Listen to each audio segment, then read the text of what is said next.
Welcome to the Embodiment Industry Leaders Podcast with your host, Asher Rubenstein. In this podcast, I chat with some of the most gifted embodiment practitioners and some of the most successful entrepreneurs in our industry. We explore the major challenges and the new opportunities to get ahead in healing, in growth, and in business. So sit back, relax, and listen in for some really powerful wisdom on how you can become a better coach, a better facilitator, and a more successful entrepreneur. Hey legends, Asher here. Live with Lisa Jane, phenomenally talented copywriter for coaches, facilitators, thought leaders, consultants, practitioners. And we're going to be answering your questions. I've been asking you to give me questions about social media and how to do it well, how to do the right strategy, how to do it authentically in a way that really inspires people to buy and also stays true to who you are. And we've got Lisa coming on. She's just a phenomenally gifted woman who's been working with a lot of the greats. So we're going to have a really rich chat about how to do this stuff. Lisa, hello. Hello. Welcome. Hello, Ash. Thank you for having me. Good morning. Good morning. So Lisa runs a social media content creation agency and is herself a really talented copywriter. It's called Sacred Social Media. We've worked together on the Spiral and other projects in the past, and she's just a pleasure to work with and actually knows her shit when it comes to marketing on social media. So we're going to be having some rich chats, and we're going to talk about tone, how to refine your tone on social media. We're going to talk about what to say, how to come up with new ideas for things to talk about. We're going to talk about strategy, organic versus paid marketing options, and how to batch create content so you're not trying to create content every single day. We're going to talk about investing in marketers and a marketing team. We're going to have some rich talks. Hi Lisa, welcome. Hello. Good to see you. Thank you for celebrating me, Ash. You always have the most lovely things to say. And you make me see myself in even higher light every time you talk about me. I'm like, oh yeah, she's cool. Thank you. She is cool, and it's not something I do with everyone. So take it. It's real. Yeah. Thank you. Yes, I am very aware to have a large pool of people that you could be having this conversation with. And the fact that you invited me on to talk about it is just, super humbling, super awesome. And I'm very keen to have brain gymnastics with you. I always love our chats. They always go to a good place. Okay, so let's dive in. Yeah. Let's talk about some marketing. So on the topic of tone, I've had a lot of people trying to walk that fine line of selling and being confident and really emphasizing the value of what they have to offer and being a role model for their audience, but wanting to come across as authentic and not always having all their shit together and wanting to be honest about that too, and being worried about pretending to be something and finding that blend of how much of my messiness should I share on social media, and how much should I just show bits that are like a good example for my audience. Yeah, what are your thoughts on that? Oh my gosh, I feel like there are three threads in that question, and I'm just going to speak to them as they come to me. So the first thing is that, you touched on that age-old marketing dilemma around, how much of my authority do I show and how much of my vulnerability do I show, and how do I retain my humility while also owning what I do as an expert? And this is a constant dance, right? Because we need to provide a certain level of authenticity and vulnerability about the reality of our lives in order for people to trust us, right? Good marketing is about building trust. It's about getting people to understand your brand the way that it actually is, and not always just what you'd like it to be, but actually what it is. So, and in order for people to feel that congruence, there has to be a level of authenticity and sharing about what's going on and what's real. And the balance then is, okay, I've got certain aspects of my life that are a mess. How do I retain my expertise while also showing that I'm an expert? And, you know, I've personally traversed this as somebody who is a business owner, who writes copy, who shares about my expert experience, as well as my very human aspects. And you would have seen that I don't necessarily shy away from telling people when something's going quite shitty in my life. And, you know, there are people that experiment this in different ways and can go too far one way or the other. And I think the answer to it is balance and context. So I think on the continuum of how much are you sharing about your expertise, how much are you sharing about your mess?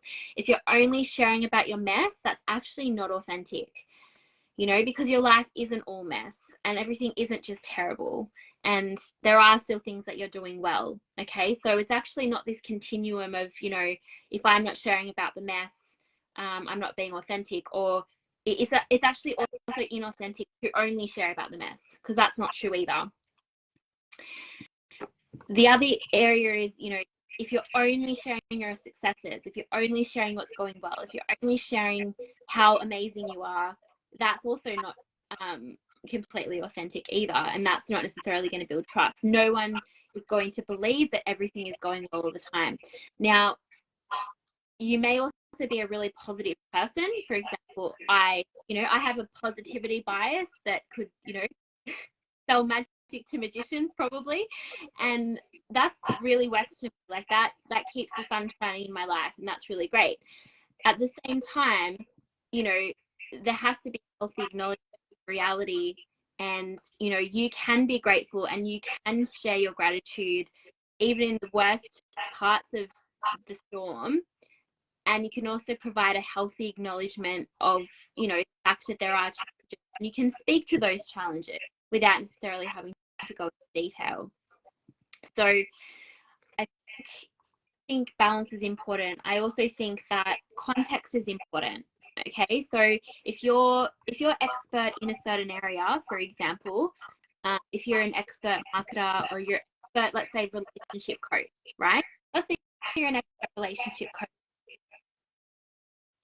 and you're wanting to share about some of the difficulties, maybe in your health, or maybe in your business, or maybe in some other area of your life where you don't actually need mastery in order to retain your expert status, right? So that's one area that you can do that. You can basically look at the context of, like, what do I need to be a master in? What do I need to be an expert in? And then choose to share in other areas about your life, and choose to share about your vulnerability in other areas of your life that you don't actually need that expert status in, because people aren't hiring you for your health goals. They're hiring you for your relationship goals, right? Or your relationship mastery. You know, it's like an expert might need to have every area of their life sorted to be able to help you. Okay. Now, there might also be a case where there's a relationship expert who also does have issues and mess in their own relationships, right? That's true. That's going to happen. Just because we're a master doesn't mean we have all the answers to everything. So in that case, it's about, how can you create value? How can you take what you've learned with the mastery skills that you have and create value for your audience? You know, because generally someone who is at a certain level of mastery about something is going to be able to face the issue and move through it much more quickly than somebody else that doesn't have that mastery. And so it's about facing that issue and then sharing it with your audience in a way that is accelerating their journey and helping them to break into the mindset of someone who does have the tools to actually navigate this stuff. It's actually, and I think this is the fallacy, it's actually not about things never being hard. It's about how we deal with them. And when you have a certain level of mastery, you deal with them in a way that is completely different and much more constructive. So that's part of my answer. Beautiful. Yeah, there were so many little gold nuggets in that. one of the pieces that I really loved is that it's the framing of how we share our vulnerability and our messiness. You know, you can share your vulnerability and your messiness, and you can say, I've got a problem. I don't know how to solve it. I'm giving up. I feel hopeless. I feel exhausted. I'm not going to take any help. You know, that we can share from the pits of despair, and we can share from a place of empowerment. We can say, okay, I've got a problem. I'm feeling pain. I'm feeling suffering. I'm confused. And I'm also committed to finding a way out. And I know that I have it within myself and within the support of my community to move through it. And just your relationship to your messiness really just says everything, because we all have problems, and it's not just about the problems that we face, it's how we show up for them that really shows the strength of our character. So I love that piece. And I'll offer my own take on it, which is, first and foremost, if we're marketing on social media, eventually we're going to try and sell something. So like it really comes down to, firstly, what is the impact on the audience, right? How are we actually going to sell something? And in order to sell, you need to help people see. We got Nat Kingston said, just because we are a master doesn't mean we have all the answers to everything. Absolutely. Yes. And the reality is none of us have all the answers to everything. And if we pretend that we do, it actually makes things a lot harder for us, because we're creating this false image that we then have to defend and protect, and it can separate us from our authenticity. And yeah, I want to speak to that. I was going to talk about the impact on the audience, but I'll start by talking to the impact on us. If we feel like we have to hide all of our messiness from everyone, then by definition, we're going to be pretending to be something that we're not. And that is psychologically challenging. It's really hard. Sometimes I'll write a post because I'm afraid of the impact of posting it. Because always, I know people are way more forgiving and non-judgmental than I perceive them to be. And every time I post something vulnerable and scary, and I see people giving me support or just not even noticing, and the world not ending, I grow a little bit more confident and certain in myself. So I think it's really important just to have that degree of honesty for our own mental health. So that's a piece of impact on us. It's important to you to be able to share your truth so that you're not trying to hide from people. It will give you the confidence, and that it's like shame dissolves when we share it with people who we value and who care about us. So that's and there's a whole other talk about who do the people on social media actually value and care about you. That's a whole other topic. I'll set that aside. But yeah, I think sharing and transparency builds courage. And by the way, if you're watching this and you want to make a comment or add to the conversation or ask a question, feel free to do that. But I want to come back to your audience. Like, what is the impact on your audience? In order to sell something, you need to have people knowing you and trusting you, that you really know what you're talking about. So you want to demonstrate some degree of authority and competence and ability, and also courage and the right attitude and the right emotional range to meet the challenges that your audience is facing. But at the same time, it's not just about building like I am the master of everything. It's also about building trust and building human connection, because you're not just a faceless band, you're a human being, and people want to feel your authenticity. So layering in pieces of honesty and truth and courage and vulnerability is also really powerful for building that connection with you. So as Lisa said, we want to build that blend. We want to have authority and strength and a good example for the people who you want to help, and also the vulnerability and the humanness, and to find the blend. The other piece is you can really see what people are engaging with and how people are responding. You'll notice on social media, people go very responsive to things that feel really authentic and really true and really personal. So sharing your story and sharing your hero story and your challenges is really very powerful, and I would encourage it. Yeah. 100%. And I think the word you used at the beginning, Ash, was tone. You know, what's the tone? And I feel all of us have an inner child that doesn't like to be told we're wrong and that we're doing a shit job.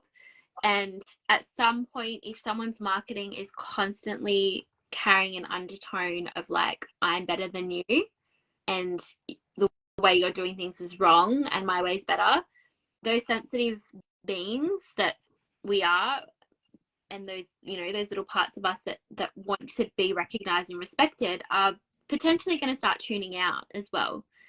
You know, Yeah. It might draw in people who haven't moved through their wounding and kind of like are creating those trauma patterns and seeking out mentors that are going to kind of continue those patterns.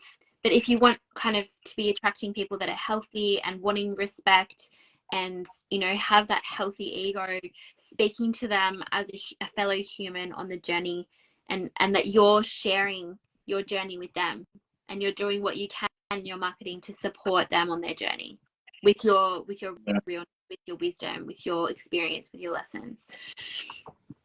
Well put. Cool. I feel like that's a wrap on that question. Does that feel complete for you on that one? It does, yeah. I feel like that was a big one. Great. So the next one is, I'm afraid of being judged on social media if I sell too much. I'm afraid of coming across as salesy and hurting my brand. How do I meet that challenge? This is a big one, isn't it?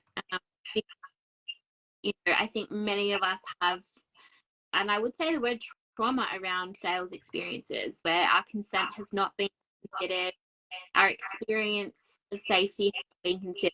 There is that the salesman, right?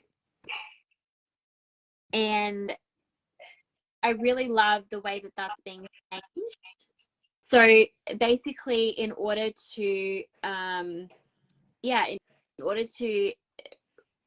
stand out, share a message, and also call in sales without necessarily having to go salesy, I do think there's definitely a way to do it.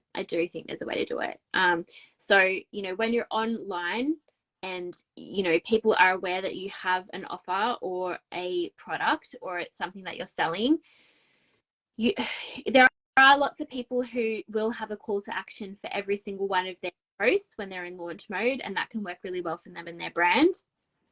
And I do think when you get to a certain level of having curated your audience, you can actually get away with that. You know, for example, if you've kind of created an audience where the expectation is that if you stay here, I'm going to sell to you, and that's how it is, then you can get away with that, and it's fine.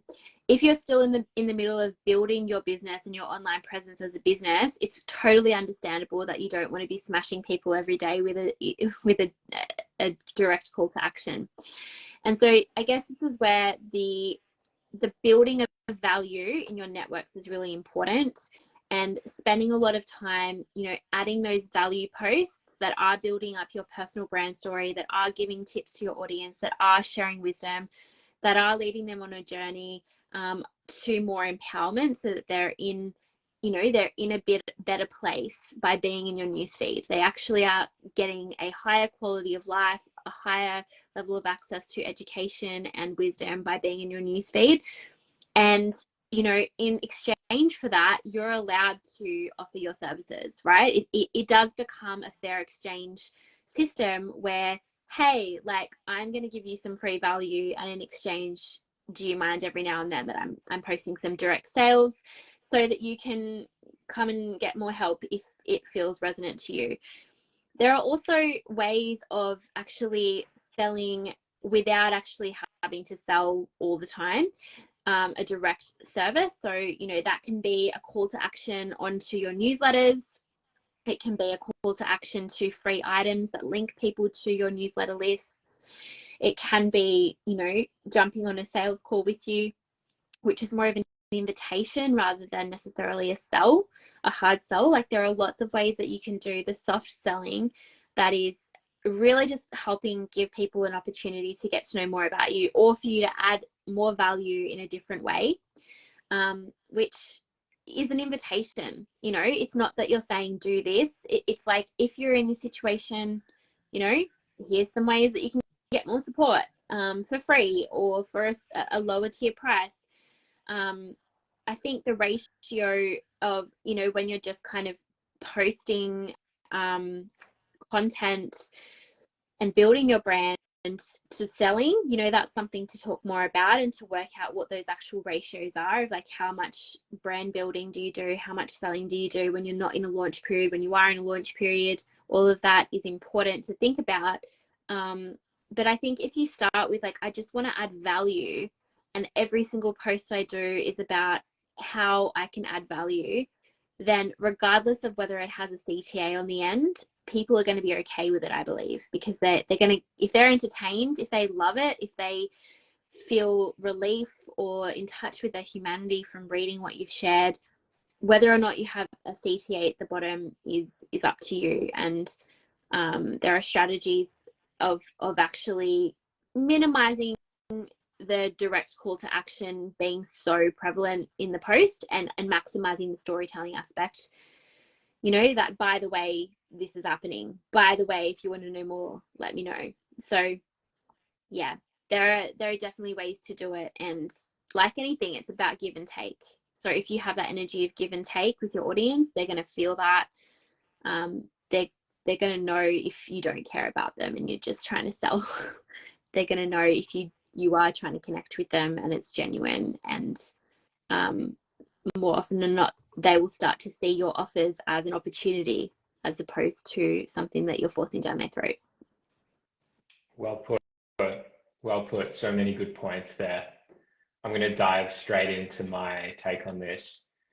And that is that if someone feels like you're being salesy, it's because there's a mismatch between the level of connection that you're trying to have with them and the level of connection that they feel that they have with you.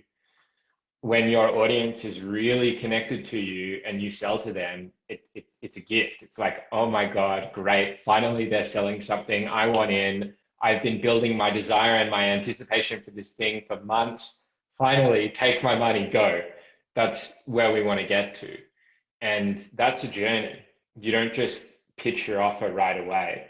You warm people up and you give them value and you nurture the relationship so that when you sell, it's expected and hoped for. So how do I not sound salesy? Well, a lot of the selling happens before you're actually officially selling or naming any products. And you take your audience on the journey. I call it the buying buckets, or it's the consumer awareness spectrum in marketing textbooks. So the first thing is them just understanding that they have a problem and feeling the awareness that the problem actually exists. And you informing them of that and helping them see what's actually happening underneath their surface symptoms, that's a gift, that's an insight. And that can be communicated entertainingly, controversially, humorously. Like, you can be pouring value into their lives and giving them self-awareness and moving them along that journey of building the relationship with you. Once they know they have a problem, then they need to know what they want. They need to see the alternative to having a problem, which is the promise. It's like showing an example of, hey, you don't have to stay stuck. There's a new way of being. It's great. It's possible. This is what it looks like. And you can build an inspiration in a person or an excitement about something that they didn't even realize was possible. Again, that's a gift. That's a value to them. But you're selling. You're selling. You're helping them mature along the path to the point where they want to buy what you have to offer. So it's beneficial for them, and it's also achieving your marketing goals. Once they know what they want to achieve, then it's about the pathway. Well, there's a million different pathways I could take. Which pathway is the best one for me? And helping them sift through the pathways and understand which options for action are good for them. And ideally, like, if they're the right audience for you, it's going to be your pathway. And helping them realize that if they're a good fit for your services.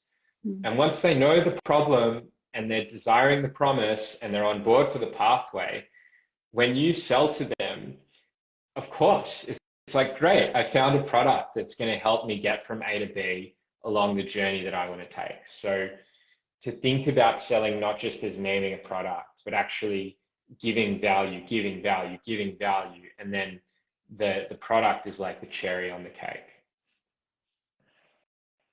Love it. Yeah. Yeah. Love to hear from people. If you're getting any value, what is your biggest takeaway? If you want any questions answered on these topics, I'd love to hear it. And I'll just keep talking, but feel free to comment below if you have any questions. So let's move on to the next question. I'm running out of ideas I'm launching a product. I've got an 8-week launch. I'm 4 weeks in and I've run out of things to say. I don't know what to tell my audience and I'm a bit stuck. How can I come up with new ideas to create content? That's a common one, isn't it? My first thing would be to say to tune into what is present, what is true, and what is alive right now. We obviously have an infinite amount of thoughts and ideas and experiences that we could write about, and not all of them are going to feel relevant and alive. And so if you were to ask me, should I write my brand story today, or should I write about the leaf that just fell off the tree and how it reminds me of the changing seasons of life? If the leaf falling off the tree is creating an emotion for you that feels real and human, I would suggest that one. I would suggest talking about the thing that is feeling relevant and true to you, and working out how that thing that is true and relevant to you in this moment links to your greater mission.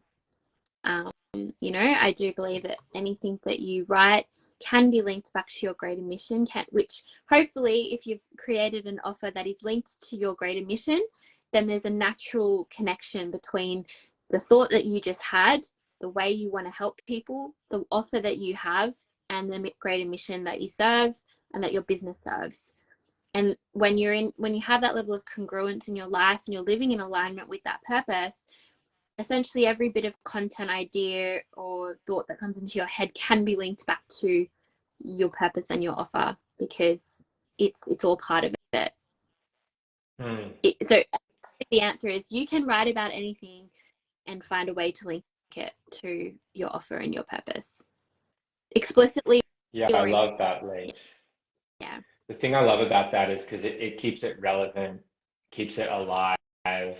It keeps showing you as you are, and it's maintaining that connection with your audience. I like that. It's awesome. Yeah.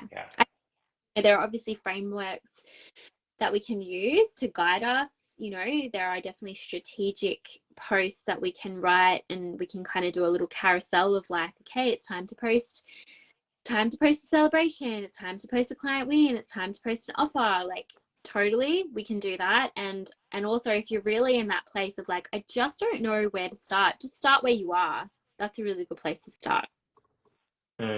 Yeah. Poppins or someone from The Sound of Music now, don't I? Just start where you are. Just start where you are. Just start where you are. Place to start. Yeah, I'll give one of those frameworks that you spoke to, because I think this can be really helpful. If I'm really stuck, I will actually get a friend to interview me, and I will be my soulmate client, the person who's watching, thinking about buying, unsure, unclear, sitting on the fence, and I will answer from the perspective of my client, because then I can really tune into my empathy and speak to them where they're at, or where I believe that they're at. And the questions that I will get my interviewer to ask me are around, as I said, the consumer awareness spectrum and objections. So the first questions are around, what is your problem when it comes to this thing that Ash is selling? What's your problem and how do you feel about it? And I'll answer that question, and I'll embody the experience of my target audience. And then the question around, what do I desire? What's my goal? Where do I want to get to? If I bought Ash's thing and it was the best thing ever, what would the outcome be for me? And I started answering that. And as I'm answering it and connecting with my audience and get out of my own head, I actually start to understand what's relevant and significant to them. What are the hot topics that they're thinking about? And I start to jot them down, and that becomes content for me to write about. That's an entry point into their world. And then I start again to the pathways. That's the third step, is like, how do I want to get there? And this is where it gets really interesting. This is where we can write some really juicy stuff, because once I'm clear on what my pathways are, then I get to my obstacles. And the question is, what's stopping me from achieving that result? What's stopping me? What's the scary thing that's getting in the way? So I'm running a marketing retreat and we're asking a question around how to come up with more content. And someone genuinely asked that. But the reason why I chose that question is because it's a common obstacle. It's a thing that blocks people from creating successful marketing. And that's how we came up with that content idea. So listing all the reasons why they don't believe it's possible for them. Is it too expensive? Is it too time draining? Is it too energy draining? Is it not possible for them because they're too traumatized or uniquely broken? Is it rejected by their societal values? Is it going to threaten their relationships? Understanding all of those objections and just speaking as if you're the audience. I'm scared of this, I'm scared of this, I'm scared of this. In no time, you'll have a list of like 10 or 20 things that are highly relevant to write about, where you can address those fears and address those objections and help them discover what's possible, so that they can move further along their own journey, and also so that they can actually feel safe to buy the thing that you're offering. I think that was pretty good. It's a very powerful exercise. Yeah. Sounds very sacred social media-esque, I must say. Oh yeah. Do you run that process with your clients? Yeah. Okay. Yeah. Cool. Yeah. Cool. It's good. But I mean, we've always known that, understanding the fears and aspirations of our clients is important, and obviously, deepening our empathy into actually like embodying what our soulmate client actually is feeling, like that is brilliant. That is brilliant. An amazing process to invite people into, and that's why avatar interviews and things like that are so valuable, because the more we can understand people and connect to their real life struggles and issues, like the better our marketing is going to be. And it sounds like that's what you're going to help people with, which is great. Yeah, I think the other benefit of that process is it just gets you out of your own head. Like, when we're launching, we can get stuck in these little wormholes about worrying about how people are going to view us. When we start connecting with the audience and feeling their feelings, it's like a side step around those insecurities to really touch on what's alive for them. So it can be helpful. Beautiful. Yeah. Cool. Do you want to high five yourself, Ash? I feel like you do. Boom, nailed it. That's here. Did you see that? Well done.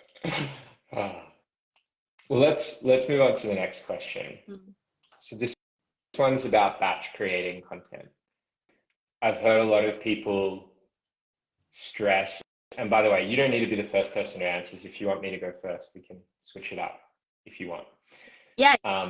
Into as well, yeah. Cool. So batch content creation, like, people are creating social media. It's, for a lot of people, it can be like they feel like they have to divide their attention between actually being a practitioner and giving what they're giving and marketing. And it's like, I want to be a practitioner, but I'm somehow becoming a marketer. Like, seems to be all I do all the time. I'm just in front of a screen when actually I want to help people with their relationships or their sexuality or whatever it is that you offer. And so we think about batch creation as a possibility. It's like, instead of having to create marketing content every day, set aside a block of time, create a whole lot of content, and then you don't have to think about marketing all the time. You can schedule it, you can get a VA to post it, you can post it yourself pretty quickly. And it just means that we can get in deep flow in marketing, and then we get in deep flow around creation and serving our customers. So there's less task switching all the time. So, you know, I've heard this desire around batch content creation, but there's a concern of like, I don't know where to start. I don't know how. I feel a little bit intimidated. There's a bit of a hurdle, and it's like wanting to get a clear pathway that feels accessible around batch content creation, so that it doesn't seem so daunting. So what are your views on batch content creation? What's a good way to get started? What do you recommend? Well, it's funny because the irony is my first instinct is to say, oh, don't worry about batching content because, you know, I personally don't do it. But then I think about what I do for my clients, which is essentially batching content. You know, like I'm writing bulk content for them and sending it to them so they can schedule it out, which is exactly what batching is, you know. So yeah, obviously batching is an effective way to remove the stress of your business so that you're not having to just constantly be on the fly thinking about things. I know there are some people who will batch kind of like a full day, and they will do, you know, 1 or 2 weeks of content in a day because, you know, basically that's how far ahead they can see into their business.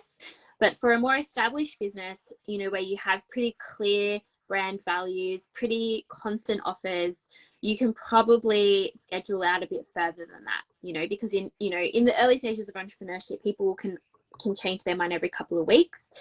They're still emerging in what they want to talk about and what they want to share. So definitely, I think in terms of like creating consistency, it's really valuable because, you know, there are going to be days where you just don't feel like showing up. And if you've already got a system in place, really awesome, because then you've got content coming out even on the days when you don't feel like doing anything. You know, for myself, and I guess for anyone who asks me this question, I like to say making it a beautiful process, I think, is really important. You know, having your own little ritual, lighting a candle, doing something that's going to make the process feel easeful and joyful and magical for you, so that you're not feeling like it's grind work and hustle work. I think probably a good idea is to write a whole bunch of flow kind of post ideas, and then take maybe an hour to edit them out into other posts, like into maybe 8 or 10 posts. I do think that, you know, the more you can try and censor yourself or have the perfect post at the beginning, it can be harder to get a quantity out that's like big enough to batch. So really, Totally. taking those expectations of yourself off the table and going, hey, like, it's okay, I can always edit it back later. Just like let the ideas flow. You know, maybe having like a little brainstorm session of different things you might talk about and flesh each one out. Maybe have a timer or something like that, whatever's going to work for you. Yeah, I think little things like that can help, but I definitely think that yeah, it's really personal. I think it's really personal.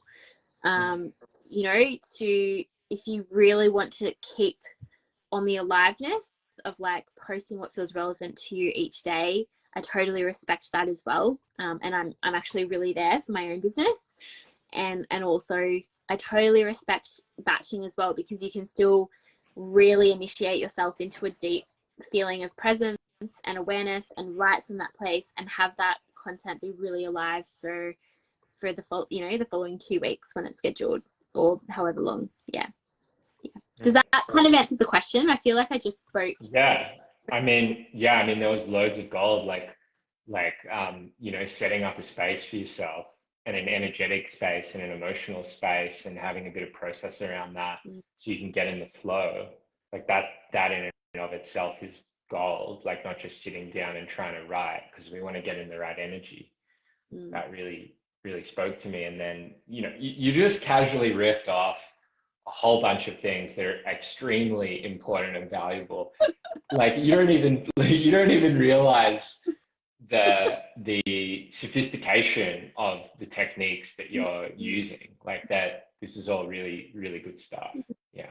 And yeah, I know that's definitely going to be part of the magic of the upcoming retreat, where people will be in a place that is relaxed and will Yeah. so that's really cool. Yeah, I'll speak about the retreat. So Catalyst is coming up. That's part of the reason why we're doing this interview, is because I'm launching a 7-day content creation, like marketing training, business incubator, embodiment retreat, nature immersion, embodiment, beautiful, nourishing thing in Feb for entrepreneurs, for thought leaders, for coaches, facilitators, online entrepreneurs. And it's really designed around getting you super clear on your marketing strategy, what you're offering, who you're selling to, what your marketing strategy is, and then actually getting you into content creation in a place where you've got zero distractions. Everything is taken care of you, delicious food, comfortable accommodation, and you don't have your kitchen there to clean when you want to procrastinate. And we break up the day with dance and embodiment and self-care so that you can stay in flow. So for those of you who are interested in coming with a group of people, of inspired entrepreneurs, and doing this together, the links are everywhere. I'll put a link in the comments of this chat. But I'll come back to this question on batch content creation. How do we do batch content creation?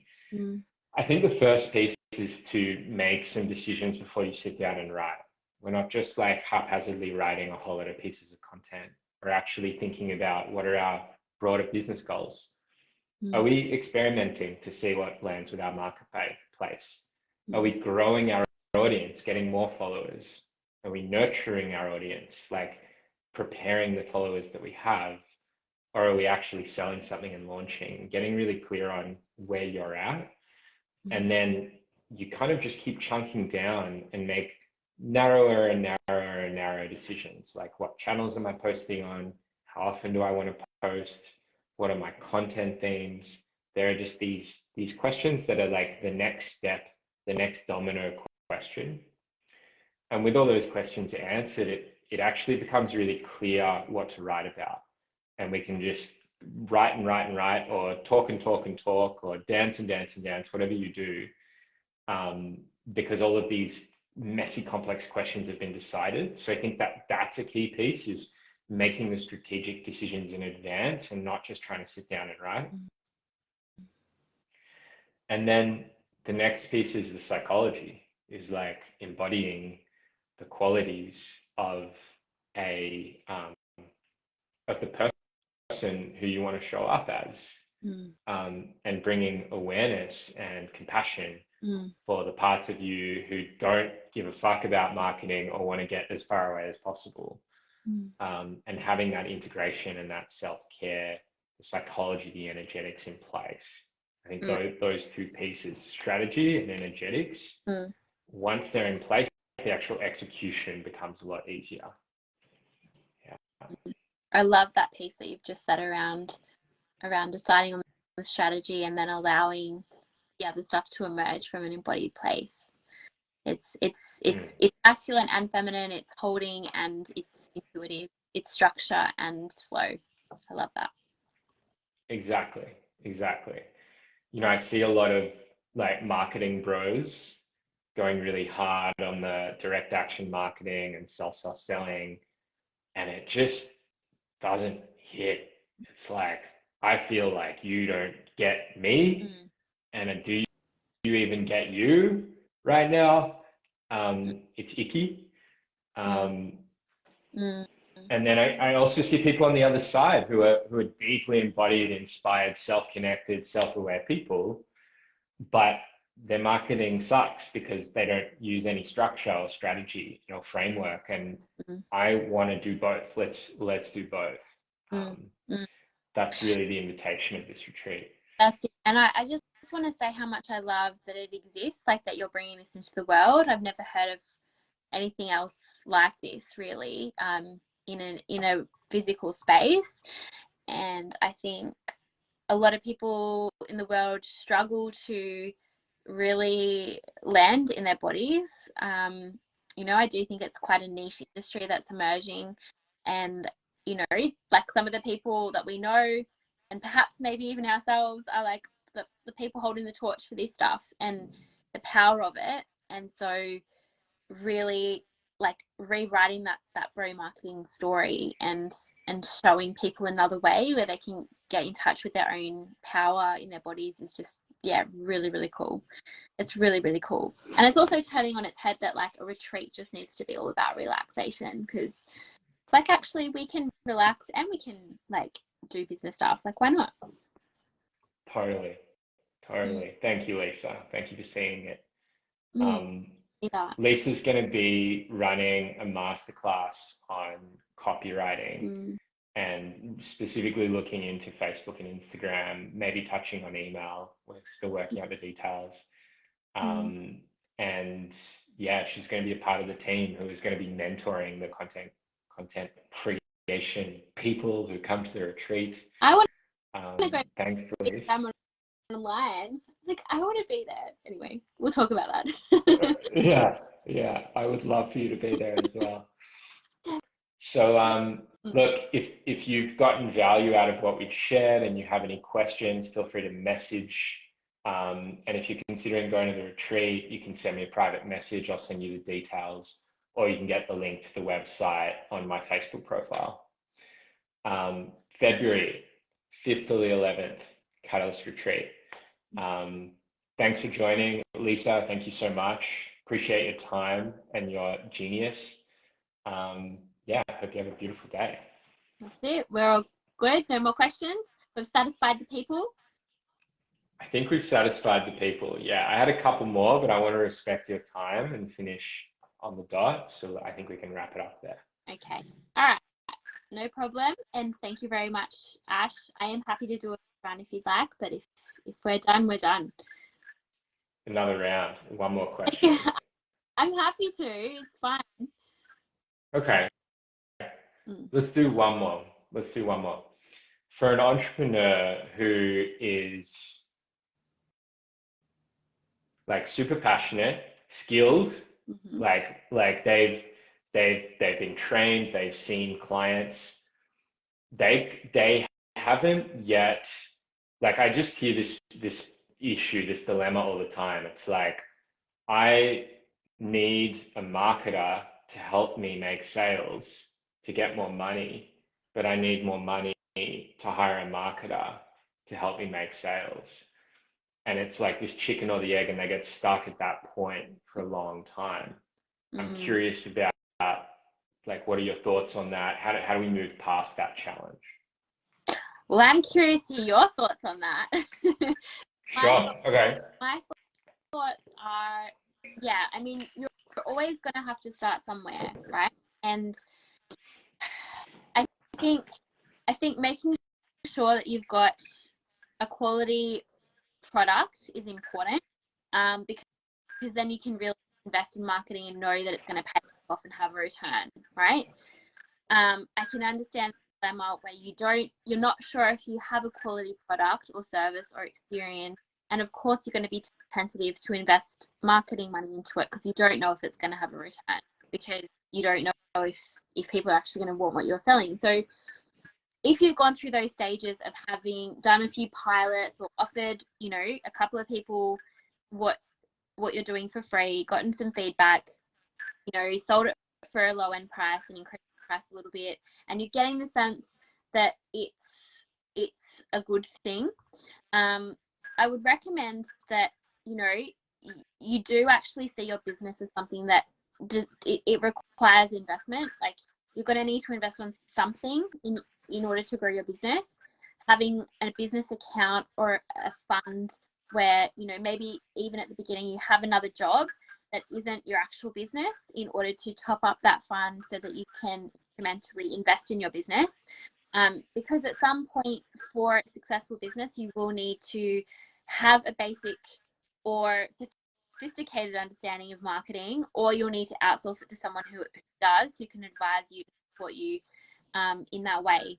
So I do think there are definitely things that you can do to ensure that you've already gotten to a place where you're like, you have a product that's quality and you're at a place that you can hold that and deliver on that.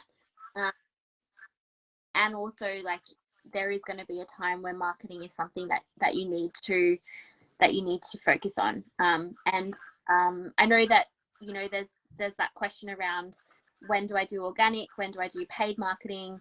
Obviously, like, you know, we're in an age where you're really lucky, where organic marketing is free and you can post online for free.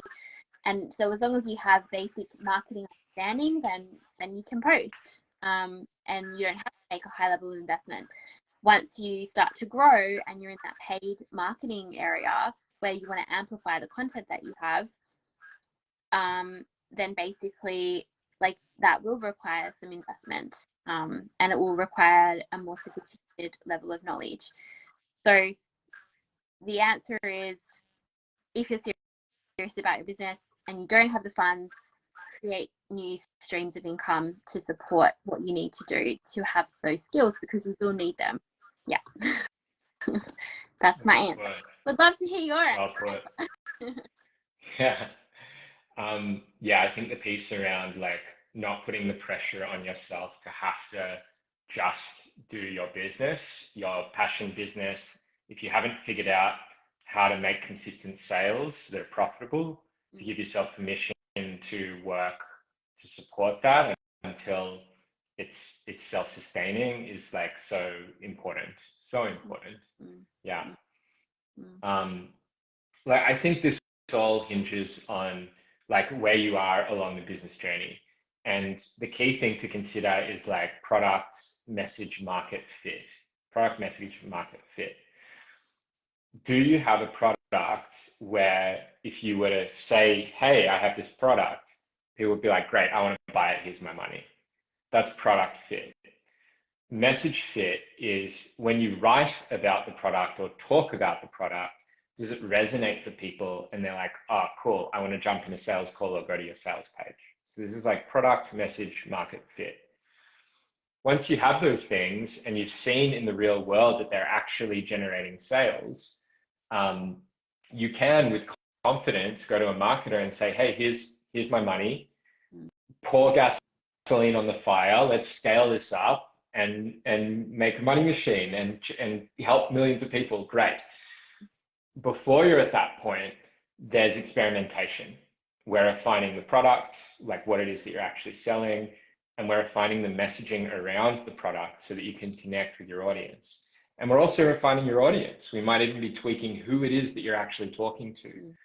And before then, the risk around investing money in a marketer is higher because we don't have that degree of certainty that it's going to land. So,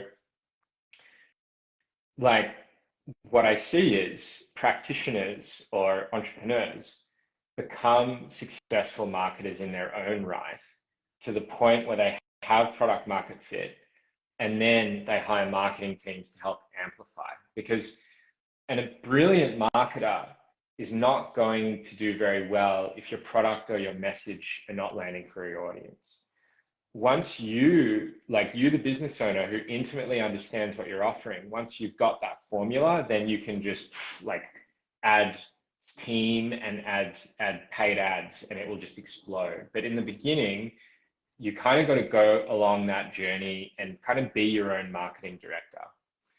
Now, that said, you can get support. You can get a marketing coach. You can get someone like Lisa, who's very good at messaging. Or you can do something like Catalyst, where you get the skills and the techniques to become your own marketing director and refine your product and your audience and your messaging. So I guess to sum that up, it's like pre and post product market fit.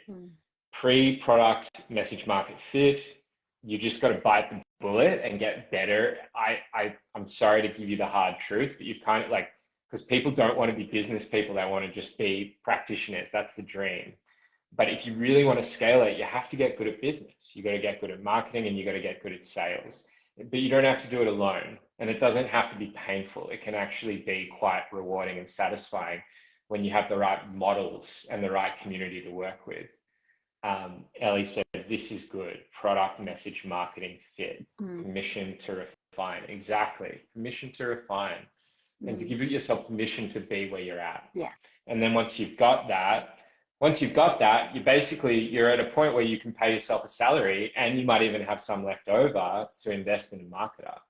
And that's when you start hiring the team and investing in ads. Yeah, I love that. I think what you just said there around, there is a level of experimentation when it comes to content, and there is a level of refining that's going to happen, and you've got to be patient with yourself during that phase and know that keep learning and tweaking. It will lock. You'll crack the code, and then that's, like you said, then you can pour petrol on the fire, or whatever peaceful metaphor you used. Yeah, pour doves with metaphors. Pour sunshine and rainbows into your heart. Yeah. Yeah. Ash, it was so great. And yeah, thank you. I'll share one more piece for the people who are like, oh God, I have to become my own marketer. Entrepreneurship is like an incredible pathway to create the lifestyle that you want. You can choose your time, you can choose your, when you get there, when you've got that fit, it's amazing. And it's part of the reason why we're drawn to entrepreneurship. But if it was easy and it could just happen like that, then everyone would be an entrepreneur and then the job wouldn't exist. So we do the things that most people don't do to get the results that most people don't have. So yes, it's challenging, and yes, it's also really rewarding. So if it feels like the path that you're called to, stick in it and stay with it. And over the long run, it will pay off. Give yourself permission to take the time that you need in order to get there. Yeah. And thank you for running this retreat, Ash, that people can do this in community, because I think, like you said, it's really important to keep going in community. Good. Yeah. Okay. I think that's it. Thanks for your time, Lise. Thanks for listening, everybody. Bye-bye. Bye, everyone.